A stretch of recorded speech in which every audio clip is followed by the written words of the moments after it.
Welcome to Power Your Profits podcast, your friendly guide in bringing your business revenue to the next level. Listen as host Dr. Susie Carder hears inspiring stories of success from her fellow entrepreneurs and transformational leaders.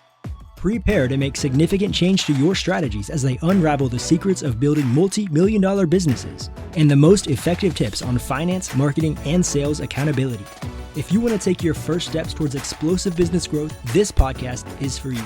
Without further ado, here is your host, Dr. Susie.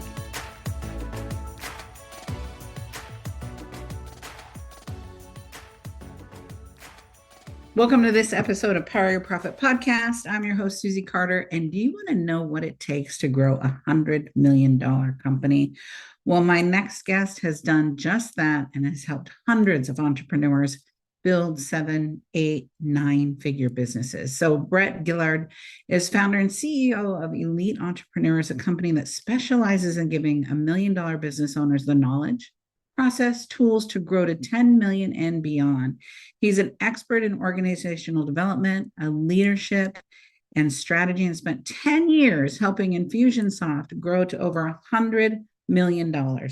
As a leader of the elite business, Brett has helped hundreds of struggling business owners overcome their biggest challenges and achieve new levels of success. When Brett isn't busy helping $100 million plus businesses succeed, he enjoys his family and spending time with his beautiful wife, Sharon, and their 8 children. Please welcome my guest, Brett Gilliland. Brett, thank you so much. And I'm so excited to share you with our community and our tribe. They're just going to love you because they love me. And if they love me, they're going to love you because we're same as we were talking in the green room, but different. So tell everyone your sweet spot, your magic. What is your sprinkle fairy dust that you do that's different from everybody else? Well, I appreciate you having me on the show, first of all, and I like the sprinkle dust. Let's talk about that. That's yeah. Let's think about it. I guess my superpower, what my team does, is help those gritty, scrappy founders who get their thing off the ground and start growing a team, and they get to that $1 million mark or so, and they start hitting some ceilings. Turns out there's some new work to do at that point if they want to continue to grow. So we've come up with a 7-figure scaling method. So we're horrible from 0 to $1 million. We're world-class when it comes to that journey from 1 to 10 million. There's actually 2 stages in there, from 1 to 3 million and 3 to 10 million. And we got some method around that, some practical tools and help, and I built a community to help business owners who are working at that, figuring that stuff out. Yeah. So what do you see building 7 figures? Because I agree, every lesson, every level is a new lesson, right? And so $500,000 company is completely different than $1 million. $1 million and $1.5 million is different, and people don't realize. They think what got them there is going to get them here. So what's been your secret sauce that you see in helping entrepreneurs scale, and what's the thing that gets in their way? Well, we've all heard the idea, however it's said, the idea that there's this, got to figure out how to stop working in the business so much so I can work on the business. And we have created a very practical approach to doing that. I think business owners understand, I got to spend more time working on the business, but then even if they carve out some time, they're not quite sure what to do to work on the business. It's like, what does it really mean to work on the business? Right. And so we help them figure that stuff out. I just heard a little chime from my computer, and I want to shut all those things off and just get out of that. Anyway, so I apologize for that, but our working on the business stuff is very practical. So let's talk about what that looks like. If you're a business owner who's sort of running on that treadmill or that hamster wheel that you've created, by the way, right? Like, you've created it as the business owner. How do you jump off of that without it going to pieces while you're working on the business? And then what do you actually do in the time that you're working on the business? Right. Would that be helpful for us to talk about for a minute? That would be delicious. Yes. I think that is, you've nailed it on the head. You can tell you do this every day. Yeah. So practical ways to start carving out some of this time might be, even if it's, let's say 30 minutes a week at first, because right now, a lot of people are like, I can't even imagine spending any time working on the business because I'm so wrapped up in the day-to-day right now. And while I can appreciate that, there is other things that you spend your time on, whether that be eating breakfast, eating lunch, um, exercising, sleeping, socializing, right? And these are all good things that you should spend time doing. Some of us spend maybe a little bit too much time scrolling through social feeds or Right. binging Netflix as a way to cope with our stress. There is time, okay? And if you convince yourself there's just not time, I'll invite you to this, just a little wedge in that thought between I don't have time and there's no way I can do this, right? Like there's just a little space in there, breathe, figure out where you might create a little bit of space. So, maybe it's Friday afternoon after everybody else is done at the office or everybody else has gone home or hung up their Zoom calls for the day. And now you've got, take 45 minutes to just think about how am I going to work on the business next week instead of just in it. Okay, so that's probably enough of like making time. Is there anything you want to add about just creating a little space in the calendar to work on the business? Well, I think it's, finding the right team that can help you, right? When I look at, I always hire the operations person first. And that's usually the last person they hire. They want to hire a VA or, and see if you agree with this. If I got to tell you how to do your job, one of us isn't needed, especially at this level, right? I need warriors to come in and roll up their sleeves and tell me what they need based on their expertise, not Yeah. hiring a bunch of people that we need to train, right? It's your ship is moving so, well, I won't even say a ship, right? It's a 747 is moving so fast that you got to have people that can just jump on. It's like those Army Rangers that jump out of the back and then they jump onto something else. That's the kind of people we need inside of our businesses, growing them quickly. Would you agree with that? Absolutely. And you went right to, like how you might buy bigger chunks of time in your life, right? And that's like you add people now, especially if they're capable people, they're going to take a big burden off of you that you're going to feel right away, one, but then you're going to find yourself with some additional time that you could be doing other things. So that's ideally what we get to. But at first, I just know a lot of business owners are, they're like, I'm so slammed, I can't even post that job, let alone interview people and train them up. And like, they're just thinking very scarce about time. And so Yeah. at first it's like, okay, baby steps. Let's just take a little bit of time. Maybe instead of preparing your meals, you pay to have somebody else prepare meals, and now you've got a little bit more time. But usually we're trading some dollars and some time wherever that is in our life. We either spend more time on it because we don't have the money, or we spend some money because we don't have the time. If there's creative ways for you to get a little bit of time and space, and then as you mentioned, if you can spend some money to hire a really great person to come in and give you bigger blocks of time, that's going to be even better. So what do we do with that time? Let's assume that somebody starts to carve out some time. What do we do? Practical ways to work on your business. Well, most business owners that I run into have become so reactive because of the success that they built, that the machine that they built is now demanding a lot from them to respond, to keep it going. And so what we want to do with any work on the business time is to go from reactive to creative. Like there's a mindset piece in here, but there's also a practical, set of things you can do. So instead of just reacting to everything that's coming in, how do we start declaring what we want to create? And I think really good vision setting work is a nice place to start. That could be as simple as getting clear about the purpose of your business, separate from your own identity as an individual. Because a lot of business owners we run across, they have their own identity wrapped up in the business so completely that it's like time to separate the Siamese twins, right? Like these Right. two entities deserve to have life independent of one another. And so any vision setting work that a business owner can do, even 30, 40 minutes at a time, on like, what do we want to create out of this business? What personal goals do I have that we want the business to support? What are some of the values that we have here in the business that we want to hire to, we want to lead to, we want to fire to? All of those vision setting elements are things that we can start to do with little pieces of time that then start to shape some clarity. And the sooner you can invite other people into that process, the better it will go, because they'll help to move that forward. So it's not just you trying to champion it. Let me pause there and see where you want to direct some of this conversation. We always have, just create a list of all the minutia you're doing, right? And Oh yeah. that starts to become the job description to go. And I know I'm my worst client, right?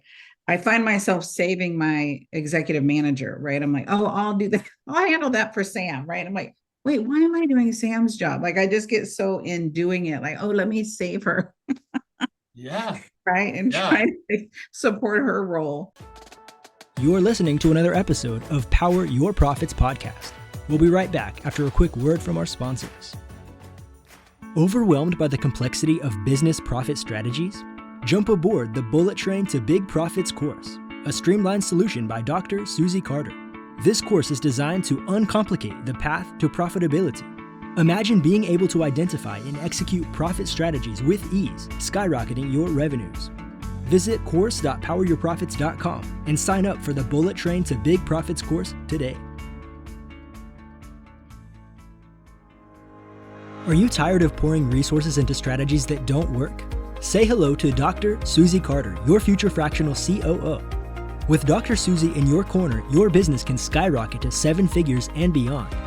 With a track record of creating thriving businesses, trust that you are in good hands. Head over to coo.poweryourprofits.com and let us put some magic into your business growth. So when you talk about, I don't know if you've noticed this, but the job market has completely shifted, right? Like posting a job on Indeed, we're looking for an operations and a marketing person, right? And an admin person. And I'm getting 600 to 700 resumes per applicant, and they're not qualified. Right? It's like, wait, what is? I don't know if it's just so automated now, or people are doing project work, or it's completely shifted in the last 6 months. Have you found that? Yes, and it'll shift again, right? Like, so the market will shift the way that it shifts, and we have to be aware of that and make the necessary adjustments in how we're looking for people. But I found that the best businesses, the best leaders, figure out what our special sauce is. At the beginning of our call, you asked me that, right? At the beginning of our episode here, you asked me, so what's your special thing? And I think the clearer we get about our unique identity as a business, the easier it is for us to put the right bat signal out into the world, right? Say, I'm not looking for everybody. I'm looking for this particular type of person. And we use the term talent tractor beam. But if you do this work really well, where you're clear on this is what gets us excited every day. This is our purpose, our cause, our mission, whatever you want to call that. And then you get clear on our how we do things with one another in terms of the values. Now we have this core identity, this shared thing that we have in common here in this business. And we can be diverse on lots of things, but on purpose and values, we're completely united. And the stronger message you can put out around that into a marketplace, you'll actually start to repel the people who shouldn't be submitting for your role, and you'll attract the ones that are more likely to fit with your unique sauce. Now, that's not going to eliminate, it's not going to take 600 or 700 bad applicants down to, the 20 really good applicants, but it'll whittle it down. Maybe half of those go away right away if you're clear about who you are and you're clear about who they are. You need to be clear about them first before you can put out a good posting. So it has shifted, and we have to get better at filtering and using a hiring process that filters through that without much of our time involved. Yes. So share with me, I want to get some inside skinny. So how did you help Infusionsoft grow to over 100 million? Because that's sexy. Yeah. So literally what I did first was what I was just describing. I went in and said, hey, you guys have a great culture. And they did. There were already dozens of people there when I got there. But we grew to hundreds of people. And when I got there, we were at 7 figures, and we grew to 100 million, like you talked about. Right. And so what we did first was get really clear about what is this special thing that we've created. And so we got, at the time, our colors were, the logo was red, everything was Infusionsoft red. And so okay, who bleeds Infusionsoft red?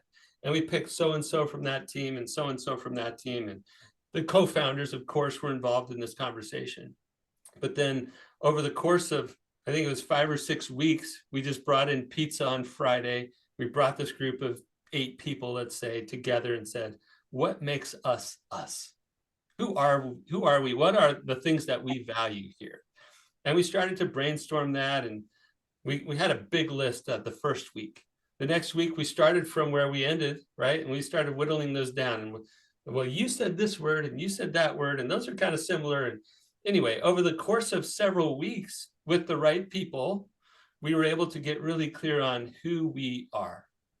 And with that understanding, now we could, like I talked about earlier, we could hire to that, we could lead to that, we could fire to that.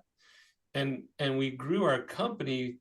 It was a very purpose-driven, values-based company. And that's where we started. And that's, and then we, of course you have to have a product that works in the market, and you got to know how to get customers. All that has to be true. But no amount of customer acquisition will do the internal development work that has to happen if you want a sustainable growth. If you want a company that can be great and grow, you have to do some of this internal development work. And so that's what we did. And then we got a good planning and execution rhythm in place. So it's not just react to everything, but we're trying to build the airplane while it's flying. You talked about the 747, right? It's like, right. Well, today's 747 does today's job really well, but tomorrow's needs, how are we building that at the same time? Right. You got to have a meeting rhythm that allows you to deliver today while you're building tomorrow. So anyway, lots of good organization development and leadership work involved, which is something that most business owners don't really want to spend time on. They're like, right. It's better for them. I have a client right now, and they're like, yeah, we want to do this leadership training, but they're not participating. I'm like, no, you have to participate. You can't just fix them. Like the fish stinks from the head down. It's all of us that need to build this muscle, right? And growing the company. I giggle, right? Because I see that's where business owners sabotage themselves, right? And, oh, I'm going to fix Brett. Let me just fix him, because if he's fixed, then everything's better. But we never work on that. So what do you see as the biggest saboteur in building, 8-figure businesses? Oh, it's absolutely the person in the mirror, right? Like, right. And I'm not trying to point the finger at all these business owners, because I'm a business owner too. Right. But here are some phrases that will resonate with you, and I think hopefully will spark a little interest in those who are listening. So one of those phrases is, all problems are leadership problems. Yes. Okay, that's one idea. Another similar idea is, said a different way, is all organizations are perfectly designed to get the results they get. So if you're not happy with what you're getting today, it's because you've built a perfectly designed organization to give you what you're getting today. You did that, right? So it's like, congratulations, you built the thing that you have. Right. It's like master of the obvious moment, but you built the thing that you have, and it yields the thing that you're getting. If you want something different, you have to change the system, the organism, the organization, the body. You have to make adjustments to that. And you're the one at the head, as you so eloquently put. Right. It does stink from the fish stinks from the head down. You're Yeah. the one at the head. And it's not a blame game. It's a responsibility moment. It's a leadership moment to say, oh, yeah, I did create this. And good news, I'm in the perfect position to change it. I'm in the perfect position to create something new and different. I love it. So share with me, when you look at your business and growing other businesses, what was the biggest challenge that you faced? And then how did you tackle it or overcome it? Well, I'll share a personal experience from my own business that, I help a lot of people, and then I find them like, oh yeah, I guess I'm in that same spot. So hopefully it'll be helpful to others. What I found is that because of the nature of, you build it one piece at a time, and because as the business owner, we're involved from the beginning, and we know every inch of that business, and we personally assembled it all. And even if we hired people, it was like, here, you come be my helper, because I can't touch it all, but I still know how to touch it all, and I want to tell you how to touch it, right? Like it's still so much part of us that for the first several years, I was carrying more and more weight. As the business grows, it's heavier. And I Yeah. was carrying all of that. And I did have really capable team members, but it wasn't until May 17th is a favorite day in our business because I constantly refer to it. It's the day that I hired a full-time assistant. So not an operations person. I already had those people in place, like you talked Right. about. Like I had owners for things, but for me personally, I didn't have somebody taking off some of the minutia. Yeah. And I, as soon as she started taking stuff off my plate, I felt lighter. I felt the weight coming off of me. And it doesn't have to be an assistant. It could be the marketing leader. It could be the salesperson. It could be whoever it is in your business that is taking meaningful ownership off of your shoulders. That's the moment that I started to feel lighter. I started to feel like, oh, now I have time to go do this business building thing that I've been putting off. So it sort of circles back around to where we started. But having a key team members take real responsibility off of our shoulders is a powerful way to feel lighter and to start redirecting effort towards things that are going to move your business forward so you get past those sticking points. And so if you look at your life right now, Brett, what's one thing you want to be remembered for? Oh, I want to be remembered for helping several, I want to say thousands, but let's say at least several hundred. I don't care. I'm not greedy. Lots of people. I want to help them realize potential. What we see in entrepreneurs is that they have so much potential to do good. They have done good to this point. They've created something of value. And the only reason it's getting stuck is because they just haven't figured out how to take those next steps, how to shift gears. And when I do that for businesses, when my team does that for businesses, now everybody associated with that business is in a better situation. And so when we help one leader realize their potential, it unlocks potential in their business, and then it unlocks potential for their people. It's just this ripple effect of, it's like a renewable energy source when you start to unlock people potential. And so I want to be remembered for that. I love it. We've got lots of experience, right? With 8 kids and a beautiful wife that manages all that. Yeah. Well, we got to practice what we preach at home and in the business and in community and church service kinds of things. Let's face it, every institution, every organization, every association, committee, group, they all involve a group of people coming together for a common purpose. Yes. And in our businesses, sometimes we forget that there should be a common purpose that drives everything. And there can be really great leadership practices that bring all those different people together in a powerful way to achieve amazing things. And then now looking back, what's one thing I should have asked you in supporting companies to grow to 8-9 figures? Oh, what should you have asked me? I guess, I got stuck probably at a fairly high level when it comes to setting vision and meeting rhythms. So let me just boil it down to this. Maybe you should have asked me, what are the common elements to effective organizations? Okay, so Juicy. Yes, let's do that. yeah. So effective people, if you think about the most effective people in your life, they typically have a really good idea of what they want to go do, right? They have clarity in terms of their vision or their mission or their purpose. They know what they want to go do, their objectives, their dreams, their whatever you want to call it. They're clear on what they want. And then they're really good about disciplining themselves or organizing their resources to go make that happen. And effective organizations are the same. They get really clear on what they want to go do together. And in an organization, what's different is they involve people in the vision setting process. So it's not just the business owner goes to the top of the mountain and comes down with all the answers. There's a place for that. That happens in scriptures and places like that. But in a business, that's not how it happens effectively. In a business, you enroll, you engage, you invite people to co-create with you that clarity of purpose, that clarity of future, that objective that we're going to go accomplish together.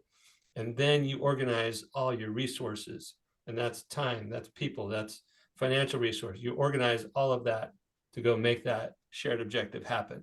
So clarity and the discipline or the rhythms to make sure that resources are aligned to go make it happen. Those are the two big keys to doing this work. So I want to say, if you loved this podcast interview and you loved hearing what Brett has to say and you want him to assess your business needs, there's a link in the show notes to book an appointment with him for 30 minutes to see if he's the right person to help you scale, like he did with Infusion and like he did with hundreds others. Brett, thank you so much for your time and your generosity today. Thank you for your wisdom. I look forward to watching you and seeing you on the grow, and look forward to playing with you some more. Thank you for having me. It was really fun, and I just love helping everywhere that I can. Awesome. Thank you for joining us for this episode of Power Your Profits podcast. Let these building blocks from today's most successful industry leaders equip you with the necessary resources and tools to finally establish the highly profitable business of your dreams. Want to hear more? Listen to more episodes at www.poweryourprofitspodcast.com. And don't forget to subscribe to the show. Now is your time to rise to the top of your game. So be sure to catch our next episode. Until next time.